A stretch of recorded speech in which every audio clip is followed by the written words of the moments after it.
Hey, Crazy Will here today. Today we're going to be talking about the new MacBook Air, the 2018 edition. Why I chose it. Stay tuned and I'll tell you why.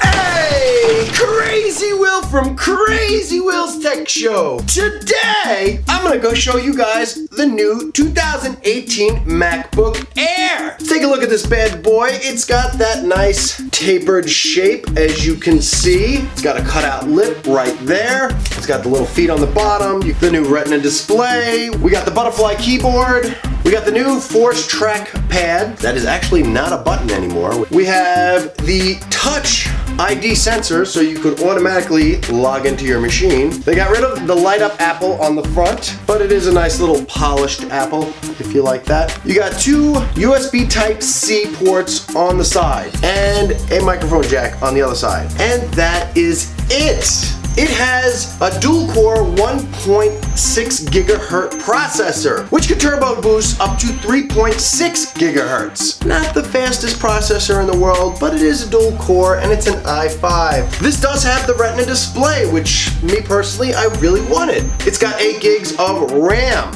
And I opted to go with the 256 SSD hard drive. And this has the internal graphics, so it's not the best graphics card. Now the price of this bad boy is $1,399. Ouch, for a MacBook Air. So I know you guys are thinking, Will, why on earth would you go with the MacBook Air when you could just go on to the MacBook Pro? Well, I'm gonna get to that. I was actually gonna go with the MacBook Pro 13-inch Touch Bar, the $1,799 version. I was gonna go with that one, I really was. But if you guys remember, my 2011 MacBook Pro that I spent $2,000 on had that graphics card problem. And it never really was a powerhouse per se. And it just never quite felt like it was there because of the graphics card issue. So it was always kind of like throttling back, so I always had to keep track of the temperature with a little app that I'll leave a link down below for that actually keeps track of the fan speed and the temperature of the PCU. And after all the reviews that I saw for the new MacBook Pros, the problems with the butterfly keyboard, the soldered on RAM, hard drive, basically you can't upgrade, the thermal throttling issues, and not to mention the ridiculous price increase. I get an Apple tax, guys, trust me. Now, if I wanted to try to get the equivalent of this MacBook today, basically the specs that I want for a 15-inch MacBook with only 512 gigabytes of storage opposed to a terabyte here, I would be looking to spend, instead of $2,000, which I did in 2011, I would be spending $2,799. That's ridiculous. No. Now, before I get all you fanboys excited, you know, the Apple lovers and the PC guys all excited, these are my own opinions, guys. This is where I came up with my conclusion of what I should do personally. And yes, I did think about going back over to the dark side, which is the PC world, which I have nothing against the PC world. I just really like the ecosystem of Apple. I like the fact that I can get my text messages on all my devices. I have an iPad, I have a Mac, I have a MacBook, phone calls I can get on all those devices. I also use Pages, which I write the scripts on, so they transfer to all my devices so I can work anywhere I am. So if I'm on my iPad in my bedroom, or if I'm on my laptop in front of the TV, I got a note I want to write down, I can do that. The ecosystem really has me in that aspect, and I really did seriously consider going to a PC, but once you look at the specs and how they kind of stack up, you're only paying like a couple $100 more and you could just stay within the ecosystem you like. So I did think about Windows, I just wasn't ready to make that leap, and I'm a big fan of the operating system, and that's really what it comes down to. And that's personal preference. I'm not saying one's better than the other. For me, it's better. For you, Windows may be better, especially if you're an Android user. It's not a debate. It's what you like. It's what works for you. I do what works. You guys need to do what works. The real determining factor for me was the price of this new MacBook Air. Normally, this goes for around $1,400. With tax, I only paid $1,000.44 for it, open box, at Best Buy. I couldn't walk away from it. I was like, what a sick deal. And like, I did my research beforehand. I played with my wife's MacBook Air, which is, I believe, a 2013, and it was able to do all the basic tasks that I like to do. Web browsing, photo editing, a little bit of video editing. So it was capable of doing that. So clearly a 2018 model would be able to do all those things. Well, I put it to the test, guys. Specs are great and everything, but I want to see real world experiences. How fast does it edit photos? What kind of video editing can I do? When I bought this, I brought it home, and once again, the thing I love about Apple is you put in your Apple ID and password and all your contacts and all your notes and everything just comes in automatically. Like I said, it's personal preference. I just like ease of use. So, what is its capabilities? Well, for photo editing, no problem. I use Infinity Photo, which you can actually see my video here, guys, if you want to learn a little bit about Infinity Photo, because I kind of left Photoshop for now. We'll see how that works out. The raw photos do take a little more time than probably a Pro would take to load, but it loads pretty fast, and it's easy enough for me to make my thumbnails, and I will be shooting a wedding soon. I am not a professional photographer, but my niece asked me, on my wife's side, to take wedding pictures. She said I did such a good job on her sister's stuff, so she asked me to do it. I'll definitely do a re-review after I take probably, it's gonna be around 1,000 photos, bring it into the MacBook Air and edit them and see what that's like. So that'll definitely be a testament. But so far, doing my thumbnails been really great. Love it on Infinity Photo, runs really smooth. I really haven't had any bogging issues. Now, it is able to do video editing. As you guys know, if you watch my channel, I use iMovie. I really enjoy iMovie. I have other programs that I could use. I've been playing around with DaVinci Resolve, and I always find myself going back to iMovie because it's just an easy and simple program to use, and I want to make these videos fast for you guys to upload them and share with you on a weekly basis, which I always have an external hard drive with all these projects loaded on it, and I hooked it right up. I opened up a big edit that I was working on for YouTube, and it loaded right up. I had no problem scrubbing through. Everything worked really good, and that is due to the fact that it is kind of a dumbed down Final Cut Pro, and it is designed for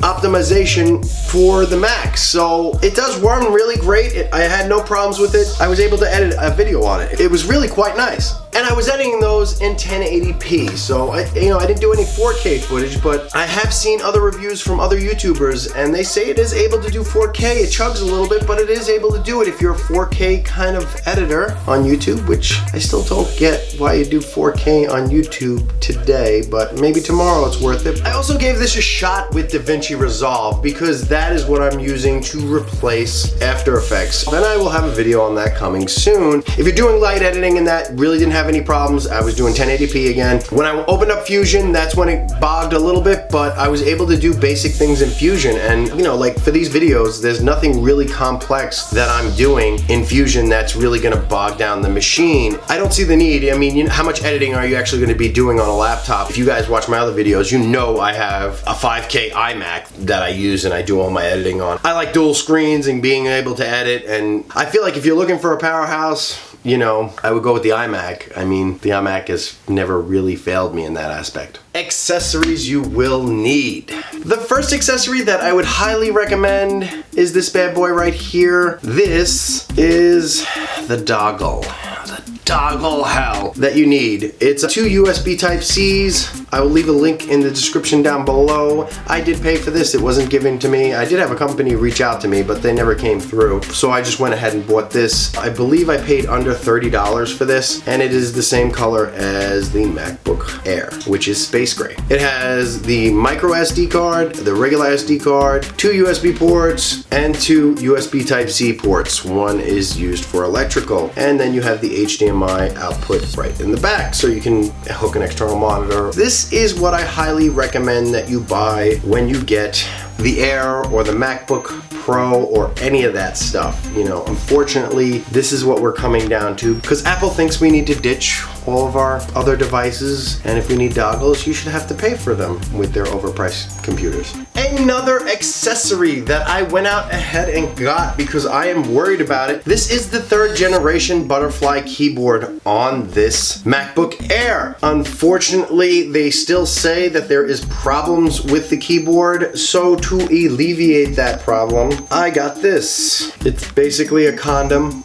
for your laptop. Plastic membrane, you don't even really see it. Once I lay it on here, it goes on there. It just lays on top of the keyboard, and it kind of protects it from any of that debris getting in. I have read that you can remove these buttons if you are having issues with this new generation keyboard. I'd rather not go through that, so I went ahead and bought a keyboard cover, and I will leave a link in the description down below. It's not the greatest thing in the world. I mean, every so often it does stick to me a little bit, but you barely notice that it's there, so I really can't complain about it, and I like it. I feel like it's a little extra protection, and I think that was only around $7. So let's go through the pros and cons.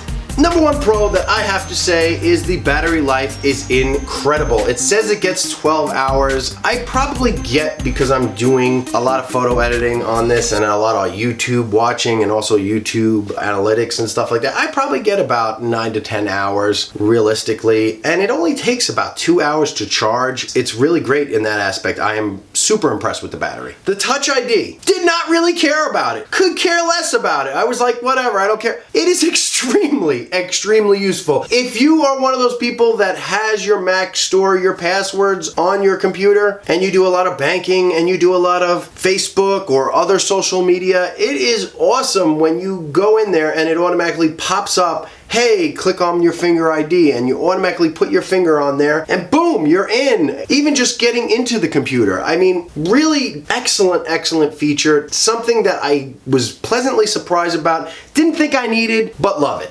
This thing is super lightweight. I find myself taking it everywhere with me. It's really funny. It's so light and so easy and so small that I just grab it and go. I mean, look at the size and weight difference. I mean, that's my 2011, my 2018 MacBook Air on top of it. I mean, 15-inch display, so much heavier. As far as the screen, a lot of YouTubers and people that reviewed this went on and on about the screen, that it didn't have that high brightness. I don't have a problem with the brightness of the screen. I think it's beautiful, it's very vibrant, and I've used it outside. I use it on my back porch. I mean, there's an overhang, but I've never had a problem with the screen. The keyboard, everybody went on and on about how the travel and how horrible it is, the keyboard. I had no problem. I mean, it took me a little time to get used to it, but I actually enjoy the keyboard. You know, you want it thin, you gotta sacrifice something, so, you know, the only beef I have with it is I just hope I don't have that problem later on with the keyboard. Believe it or not, the trackpad was something to get used to, because it's not a button, it's actually a vibrating type of button. It's to emulate an actual button press. It's a vibration, and I looked it up, and it was pretty interesting how they did that, and I just was used to that button press, and I was pushing too hard, and that was what I had to get used to. I got my AirDrop back. I missed AirDrop. I really enjoy AirDrop, and I had it on my 2011 MacBook Pro. When they upgraded the new iOS, it stopped letting me transfer photos. It said, oh, it's out of date, or you can't do it anymore. And I'm like, why was I able to do it before and now I'm not able to do it? So that really frustrated me, and I'm glad I got it back. Really don't think Apple should have been able to do that. Now, cons. Now, when I say cons, I'm also talking probably about the pros as well. The cons that I have, and these are also things that stop me from really spending the $2,000 and getting a really good pro machine. The storage is highly overpriced, I feel, and this is my opinion. I feel it's highly overpriced, especially when it's soldered onto the board. It makes me extremely nervous that if something went wrong with the drive on the board, it's basically a throwaway computer. If something goes wrong, you solder all these components onto it. The hard drive, especially when things go wrong, files get corrupt, something happens, in this case because it's an SSD basically on there, it degrades over time, and there's nothing you could do to get the storage back. And the storage is, like I said, overpriced. If you're going to build it onto the unit, make it a decent sized storage. At the $1,000 mark, it should be at least 500 gigs of storage.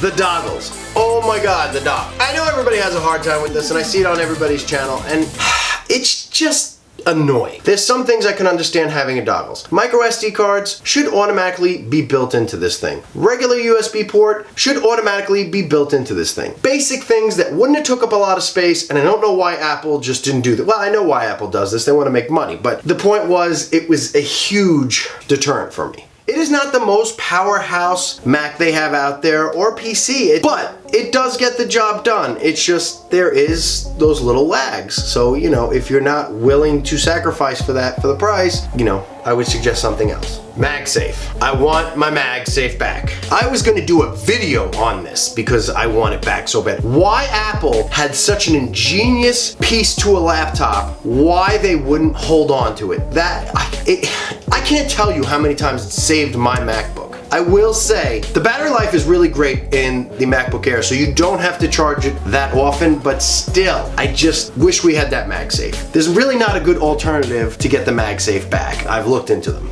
There is no more chime anymore when you turn on your MacBook. In fact, there is no on button really. You open up the Mac and it turns on automatically. Don't understand that. If you want to clean your keyboard or something, as soon as you open it up, it's always on. If you hit a key, it turns on. I really wish when they did the touch sensor button that was how you turned it on. But so my overall thoughts, guys, I think for the price point, it was worth it. I'll be honest with you, I really don't want to spend any more than $1,000 on a Apple laptop. I'm done. Until I see better reviews, more upgradability, no problems with keyboards, defective issues, that's just not in this lineup, guys. It was back in 2011 I had to deal with it, and I spent $2,000 on it. Leaves a bad taste in your mouth. You get what you pay for, but Apple's just not, to me, doing right by people in that aspect. The price points are way too high. You know, technology's coming down in price. SSDs are coming down in price. I don't understand why back in 2011 I paid $2,000 for a MacBook, which was kind of ridiculous for a laptop at that time, but I went ahead and did it thinking that I was getting a super machine, and now we're in 2019 and I gotta spend another $800 on top of that $2,000. It should have been coming down in price, or at least staying the same and giving you more. And like I showed you the specs to the other one, it just wasn't worth the price point in that aspect for me. I mean, you might be looking at me and you own that and you're gonna be like, oh, you're an asshole. I think the big question for me is, would I ever really switch? That was one of the biggest questions I was going through. And if it was absolutely necessary, I would. I am kind of a fanboy when it comes to Apple, but not to the point where I'm gonna keep buying stuff that's just not working out. I used to be a huge HP fan with their laptops, and they were amazing, and then they slowly just started getting crappier and crappier. It was also Windows Vista that really just knocked me out of Windows. I mean, it was the final straw for me. I started Windows when it was DOS, and I went through the headaches that there were, little things like ME. 98 was okay. I mean, it was like every other year. It was horrible. I just never had that experience with a Macintosh so far. So if we were to grade it, if you paid the full price for the MacBook Air, I would probably say it's a 3 out of 5. But considering the price that I got it for, I really enjoy it, and I really do feel that it does the work that I needed to do. It's not gonna be a heavy duty graphics machine, but you know, I give it a 4 out of 5. I think it's a really good machine. That's it for me, guys. Make sure you like and subscribe if this helped you in any way, or you just like staring at my funny face. And remember, you can do anything if you put your mind to it. Later, guys! I bet you thought I forgot. The winner of the Go Stand Plugs 4-pack. This is the winner right here. So congratulations to the winner. 4-packs coming your way. Enjoy. This isn't a Marvel movie, guys. There's no secret ending, no strategy or something. Just hit like and subscribe, and maybe click on one of the videos above. Don't know what to tell you.